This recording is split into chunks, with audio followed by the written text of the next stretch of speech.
This is the classical scenery of romantic mountain, forest and cornfield that was once loved by the novelists of a more sentimental time than ours. But it was here, against an appropriately theatrical background, almost too suitable to be true, that much of the power struggle of feudal Europe was played out. Like stones behind the plough, this ground has thrown up kings and dynasties, saints and robber barons, to flourish for a time and to be cut down like the ripe corn at harvest time. With the passing centuries, legend and reality have blurred into each other, but the foundations of both remain for us to see.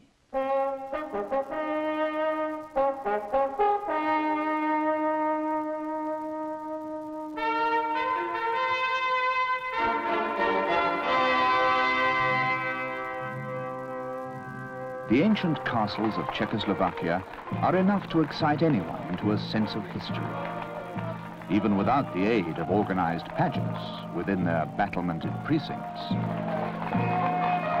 What the pageants and the actors, however authentic their costumes or their scripts may be, cannot convey is the stone-paved severity of medieval life, even at the most exalted level.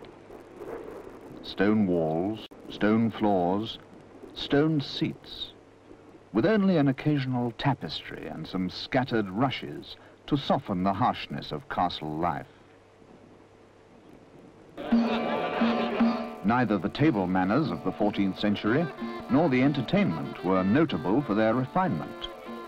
But it was a hard and dangerous life, and it bred the formidable men who built to be remembered, and will indeed not be forgotten as long as visitors beat a pathway to their stronghold.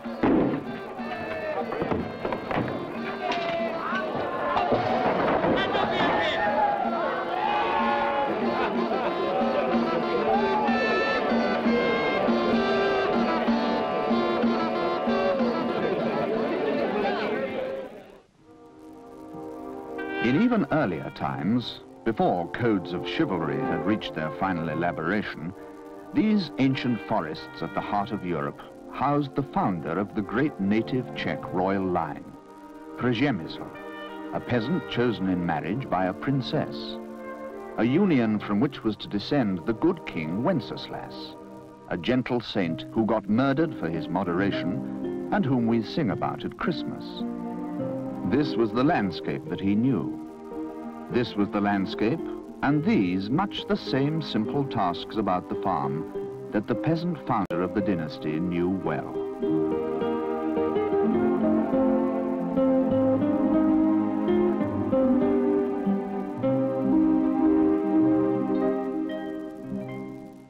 The young Vltava River winds through the town of Český Krumlov, the gem of southern Bohemia, which has somehow managed to live on almost unaltered from the 16th century. The old town is dominated from every viewpoint by its tremendous Renaissance castle. The castle of Český Krumlov is one of those border keeps that grew from the rising power of its landowning proprietors, who lived by their motto, listen, look, and keep quiet if you wish to live in peace. Born Gothic and graduated to Baroque, century by century the castle added archway and courtyard, gatehouse and portal to its great labyrinth of stone and iron.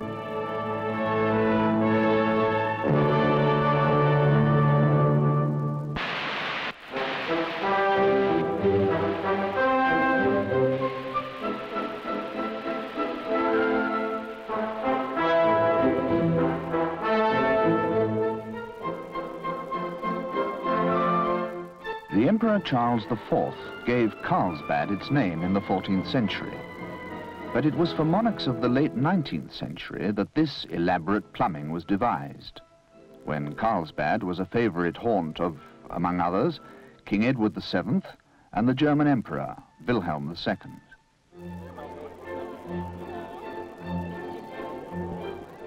Then, as indeed now, taking the cure meant bathing, drinking the warm mineral waters, and in general, leading a peaceful life in a very beautiful spot.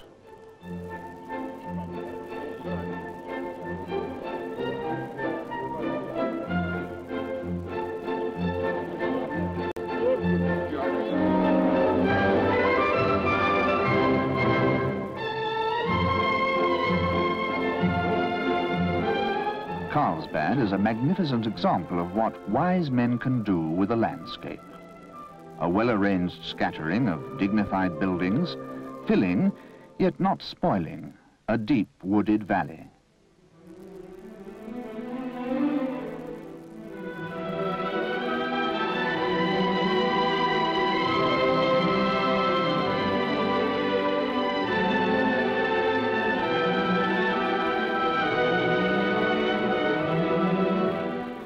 Music is deeply rooted in the Czech way of life, and it was to the landscape of his own country that Bedřich Smetana turned for inspiration in his portrait in music of Bohemia's woods and fields.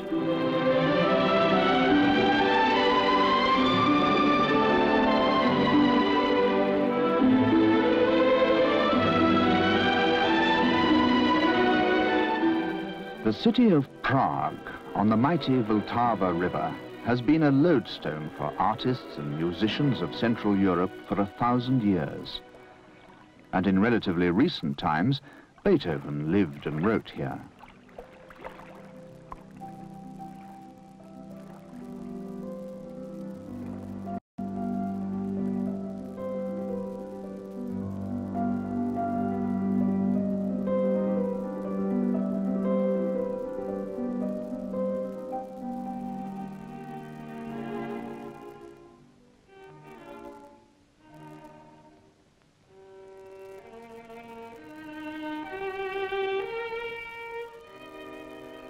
Despairing of recognition in Vienna, Mozart walked these courtyards and is remembered in music by students of today.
Cultural capital of Central Europe, though it undoubtedly was, Prague and its citizens have never been ashamed to be seen in the famous beer houses of the city for their relaxation.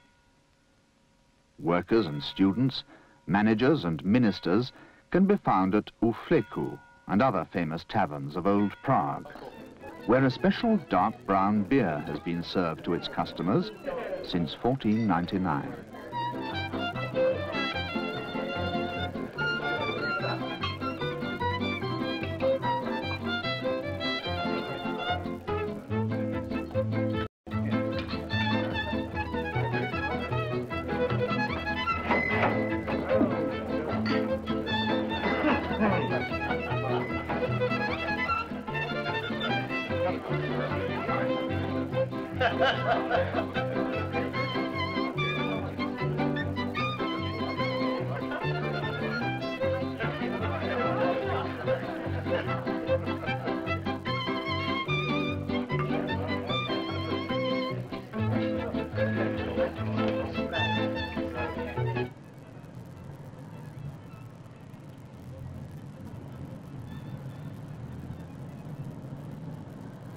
Perhaps no sacred building in Europe took longer to complete than the tremendous pile of St. Vitus Cathedral that hangs over Prague like a petrified thundercloud.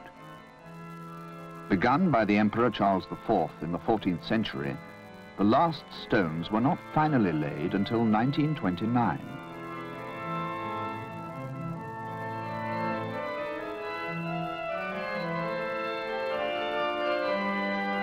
Wars, invasions, crises and turmoil interrupted the long work of building, as they have interrupted the history of the nation.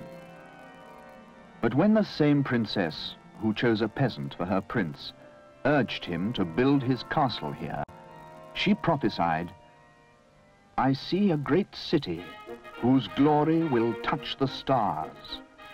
Honor and praise shall be given to it, and it shall be renowned throughout the world."